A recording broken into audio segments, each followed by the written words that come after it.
ये घटना है सन 1904 की है। उसमें देश गुलाम था अंग्रेज़ों का, और अंग्रेज़ चाहते थे कि हमारे खिलाफ कोई प्रदर्शन नहीं करे, ना कोई धरना लगाए, ना कोई भाषण दे, ना कोई हड़तालें करे। इसलिए उन्होंने रोक लगा रखी थी, कोई भी विद्यार्थी किसी भी सभा में नहीं जा सकता, किसी का भाषण नहीं सुन सकता, और वंदे मातरम भी नहीं बोल सकता। वंदे मातरम था ना, हैं, क्रांतिकारियों के आज़ादी का नारा था वंदे मातरम, कोई वंदे मातरम नहीं बोल सकता। तो एक बालक था, 15 साल का था वो, उसने योजना बनाई कि हमारे देश के अंदर वंदे मातरम नहीं बोल सकते, ऐसे कैसे हो सकता है, वंदे मातरम बोलेंगे। और योगा योग वो जिस स्कूल में पढ़ते थे ना, नागपुर की एक स्कूल है नील सिटी हाई स्कूल, उसमें एक अंग्रेज़ अफसर स्कूल का निरीक्षण करने आया। अफसर आता है ना चेकिंग करने, तो चेकिंग करने के लिए आया। तो इसने योजना बनाई कि जैसे ही हमारे कमरे में आएगा ना, तो हम सब लोग क्या करेंगे, हाँ, वंदे मातरम बोलेंगे। इसलिए सब लोगों की उसने मीटिंग करके और गुप्त योजना बना दी कि जिस कमरे में भी वो जाएगा उसमें अंदर घुसते ही सब एक साथ बोलेंगे वंदे मातरम। एक जना आगे बोले, बाकी पीछे बोले, तो पता लग जाता है कि इसने आगे बोला। तो जैसे ही वो अंदर कदम रखेगा तो क्या करेंगे, वंदे मातरम, एक साथ वंदे मातरम बोलेंगे। अब तय हो गया दिन।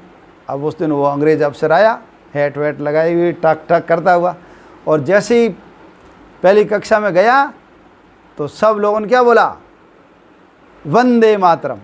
फिर वो दूसरी कक्षा में गया, वंदे मातरम। वो तीसरी कमरे में गया, वंदे मातरम। चौथे कमरे में गया, वंदे मातरम। जिस कमरे में गया सब में क्या बोला, वंदे मातरम। उसको बड़ा गुस्सा आया, हमारे स्कूल के अंदर वंदे मातरम।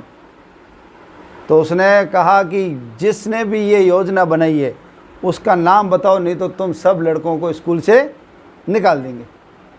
बच्चों ने भी एकता कर रखा था, एकता कर रखी थी कि कुछ भी कर दो, हम किसी का नाम नहीं बताएंगे। इसलिए उन्होंने किसी का भी नाम नहीं बताया।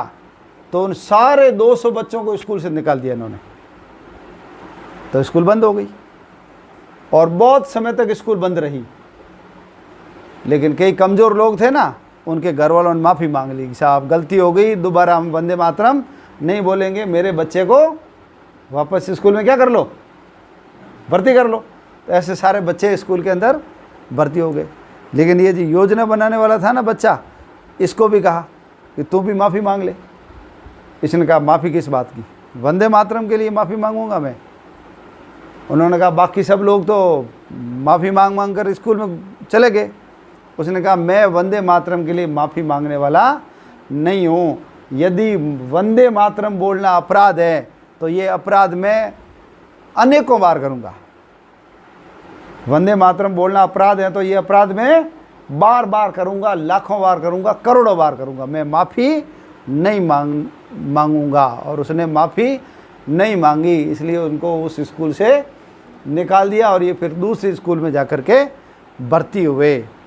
तो ऐसे गुलामी के काल में स्कूल के अंदर अंग्रेज़ों के खिलाफ वंदे मातरम जिसने बोला, उस बालक का नाम जानते हो, जानते हो कौन था?